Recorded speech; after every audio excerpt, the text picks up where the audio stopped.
On se retrouve pour parler de l'intraterre aujourd'hui. Petit rappel, comme à chaque début de vidéo, je ne détiens pas la vérité absolue, prenez dans votre cœur ce qui vous parle, laissez le reste sur le côté de la route.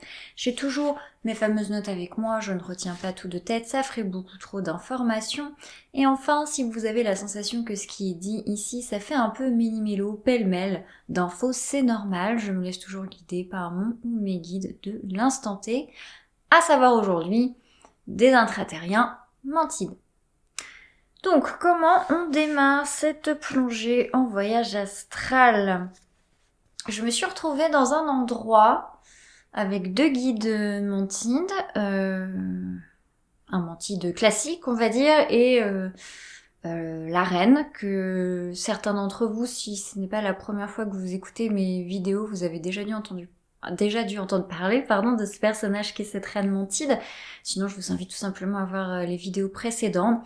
Pareillement pour la terminologie, je ne reviendrai pas sur pourquoi j'utilise ce mot de roi et reine, même si on s'en doute, c'est pas la même chose que ce qu'on entend de roi et reine sur terre à la surface. Ceci étant dit, je me fais accueillir par eux dans un endroit où j'ai l'impression que c'est sculpté comme du marbre blanc. Alors c'est pas du marbre blanc, c'est juste l'impression visuelle que ça me donne, parce que quand je viens toucher en fait, cette matière, ça fait un peu sableux, donc définitivement c'est pas du marbre, hein, voilà. C'est étrange, je vois des gens à un étage supérieur qui traversent, qui ont des livres dans les mains. Je crois d'abord qu'on est dans une sorte de bibliothèque, puis je demande, je suis dans une bibli. Mes guides me disent non, c'est pas vraiment ça, viens, suis-nous. Je les suis, on marche jusqu'à arriver à une espèce de grande géode lumineuse blanche tout en longueur qui fait un peu une cascade si vous voulez, une cascade de géode, c'est très joli. Et cette cascade de géode très lumineuse, elle se termine dans un espèce de bassin pierreux au bord irrégulier. Et surtout, en fait, on voit pas le fond du bassin. Il est plusieurs choses, ce cercle irrégulier. Il est plusieurs choses. La première, ce qu'il faut bien comprendre, parce que je vais vous donner plein de choses qui sont faites par cet intermédiaire de ce bassin, ce qu'il faut bien comprendre, c'est que c'est une sorte de portail / réceptacle. Voilà. Donc on voit pas en fait ce qu'il y a au fond, ça fait comme un espèce de halo lumineux mais complètement opaque. Enfin, on voit vraiment pas rien, hein. Voilà, plongez la main dedans, vous savez pas dans quoi vous la plongez, mais c'est normal, encore une fois, quand on sait que c'est un réceptacle / portail. Je vois des personnes qui jettent des livres dedans, et puis les livres sont comme s'ils étaient fondus, ou absorbés dans cette matière, cette lumière dorée. Ça traverse, ça passe. Et puis ils vont quelque part. Donc, concrètement, ils vont où ces livres? Qu'est-ce qui se passe? Il y a plusieurs éléments. Le premier, c'est que parfois, il y a des livres qui transitent par ici, par l'intraterre, par cet endroit, parce que c'est des livres qui ne peuvent pas encore tomber entre les mains des êtres humains. Donc du coup, hop, ils sont réaffectés ailleurs. Donc c'est un peu en transit, un peu comme, parler vulgairement, un peu comme la poste si vous voulez. Ça fait relais étape quoi. Celui-là, ah bah tiens, clac, on l'envoie à tel endroit, ça claque tel endroit, etc., etc. Donc ça transite par ce bassin de réceptacle là. Voilà. Quand on lève la tête, c'est encore plus délirant. Quand on lève la tête, on aperçoit du plafond des livres qui descendent. Alors, ils vous tombent pas dessus évidemment comme ça, sinon ça aurait fait très mal très rapidement, je me serais demandé ce qui me pleut dessus. Ils descendent doucement, mais on voit comme ça des livres qui descendent, qui arrivent. Donc pareil, c'est vraiment comme si l'endroit était entièrement perméable comme une éponge. Enfin, c'est assez étrange pour le coup comme sensation.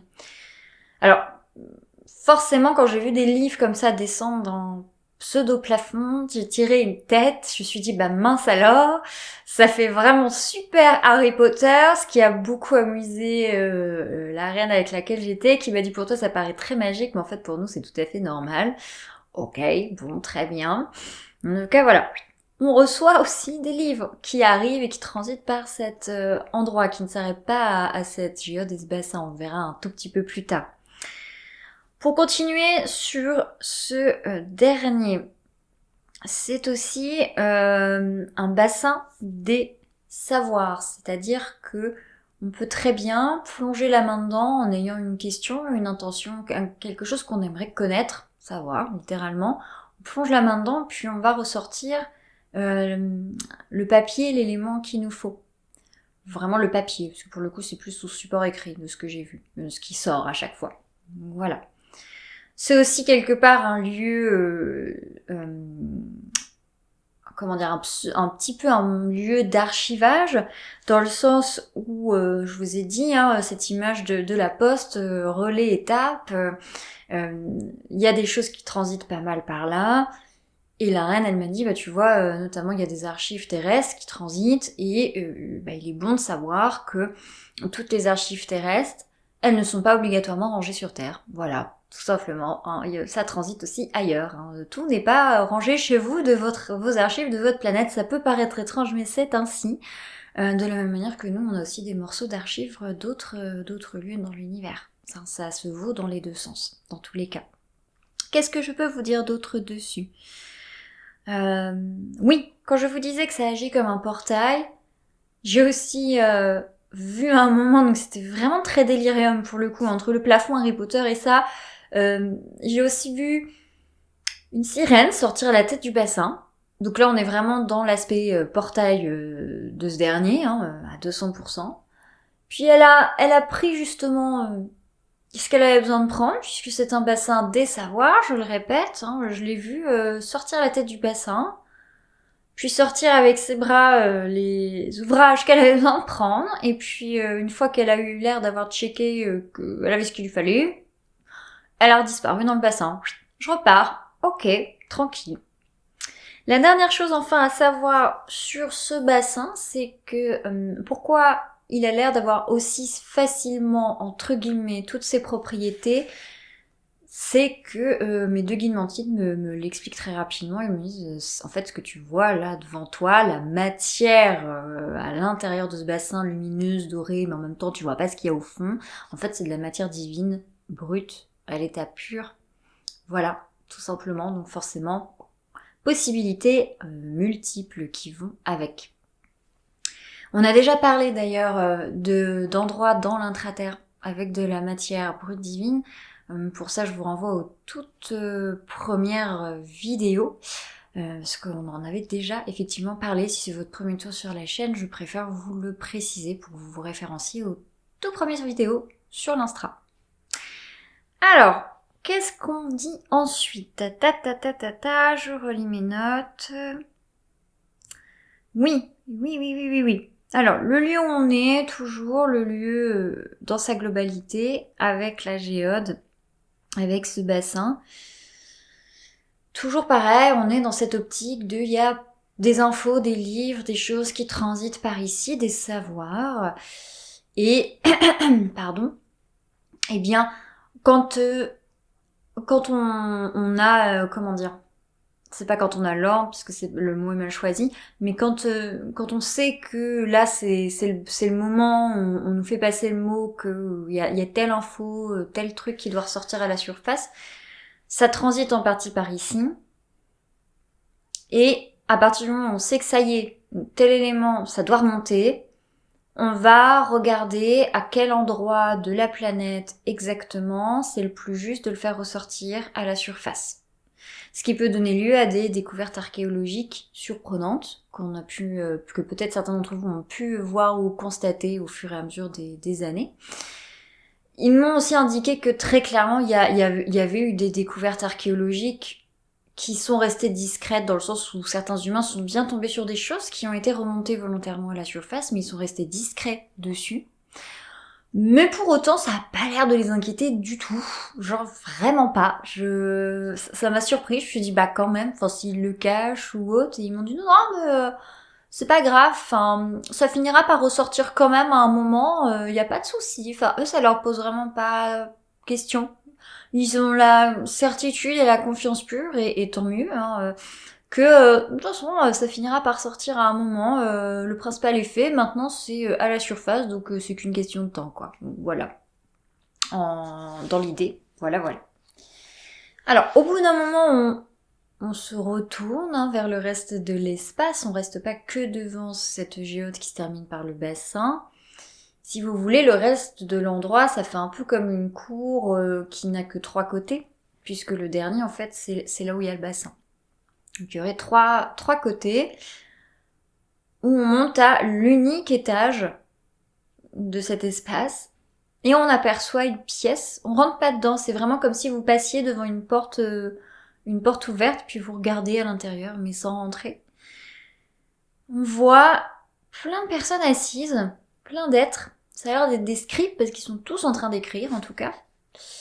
Et c'est très très intéressant en fait le travail qu'ils font. On m'explique, tu vois, ils sont en train de retranscrire toutes les informations nécessaires qui ont besoin de l'être. Ils sont en train de les retranscrire dans plein de langues, de plein de peuples différents à travers les univers. Donc vraiment, en fait, c'est du travail de retranscription / traduction dans plusieurs langues. Donc c'est quand même un gros boulot et puis assez important mine de rien. Ensuite, on retourne au rez-de-chaussée et là, à ma demande, je dis oui, alors, ça fait un bon moment que je vous pose la question.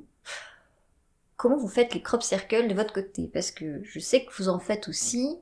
C'est pas que le fait d'extraterrestre, je sais qu'il y en a aussi fait par l'intra, donc j'aimerais bien savoir si j'ai l'autorisation un petit peu. Elle accède à ma demande, enfin ils me disent oui, ok, on peut te montrer certaines choses, donc on continue, tu nous suis, hop. Donc on quitte l'espace, on marche progressivement. On traverse une première pièce où c'est assez rigolo parce que, je vous le dis pour l'anecdote, c'est assez drôle parce que on la traverse sans s'arrêter. C'est une pièce où je vois plein de monde s'affairer et c'est le bordel.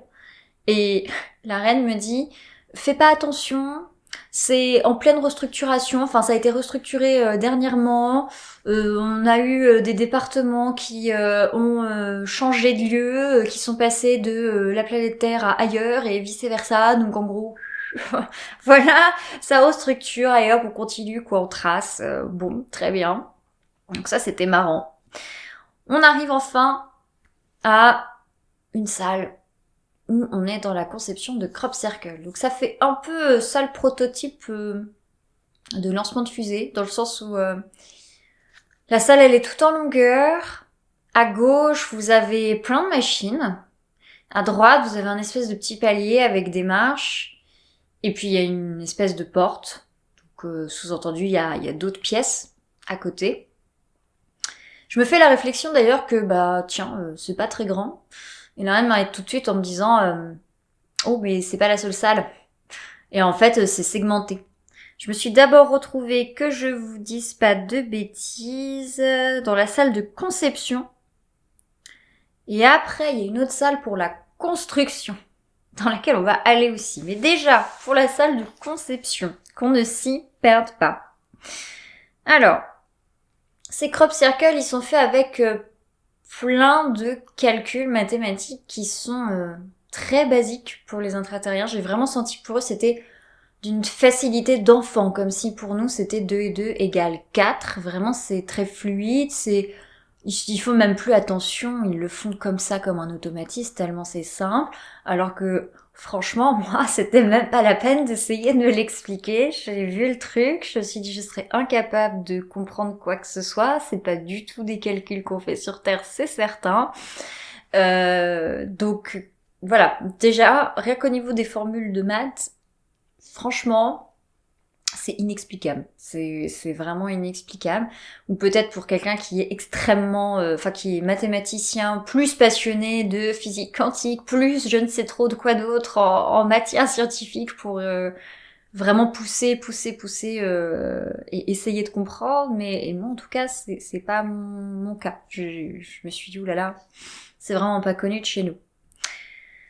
Donc dans cette salle de conception, après que les calculs aient été faits, qu'on ait choisi le message qu'on voulait transmettre et qu'on ait choisi le lieu où on veut faire le crop circle à la surface, là, on passe à la salle de construction, pardon. Donc on va dans cette salle de construction qui est effectivement plus grande. Là, pour le coup, il n'y a pas trop de mobilier, enfin il n'y a pas trop de machines ou de choses comme ça. C'est assez vide entre guillemets, mais il y a surtout, ce qui distingue cette pièce, c'est qu'il y a surtout des grands écrans pour suivre justement la construction en train de se faire. Alors. Je vais vous lire, hop, j'avais noté ça exprès à part, la construction, tac. Donc comment ça se passe? Les intraterriens, donc là, je suis avec des mantides, je le répète pour le coup, qui sont une espèce intraterrienne, il y en a plein d'autres. Pareil, reportez-vous aux toutes premières vidéos, parce que j'en énumère 2-3 dans les toutes premières vidéos. Donc, ces mantides, cette espèce intraterrienne, place des sortes d'objets noirs sous la terre, sous l'endroit où il y aura le futur crop circle à la surface. Une fois ces objets positionnés, mis en place, depuis, parce qu'ils sont pilotés à distance, si vous voulez, un peu en mode drone, depuis cette salle de construction, de fabrication. Donc, depuis cette salle, sur les espèces d'appareils qu'ils ont, encore une fois, comme un drone, c'est piloté à distance, les intraterriens, ils vont calibrer la fréquence, la pulsion de l'onde électromagnétique qu'ils veulent. C'est très précis et très millimétré pour le coup. Et ce sont ces ondes électromagnétiques qui vont se propager à travers ces objets noirs, juste sous la surface du futur endroit où va être le crop circle. Ce sont ces impulsions qui vont tracer le dessin, coucher le blé, coucher les épis, coucher le champ, là où il y a besoin, voilà, et qui dessinent le motif au fur et à mesure. Encore une fois, c'est très précis.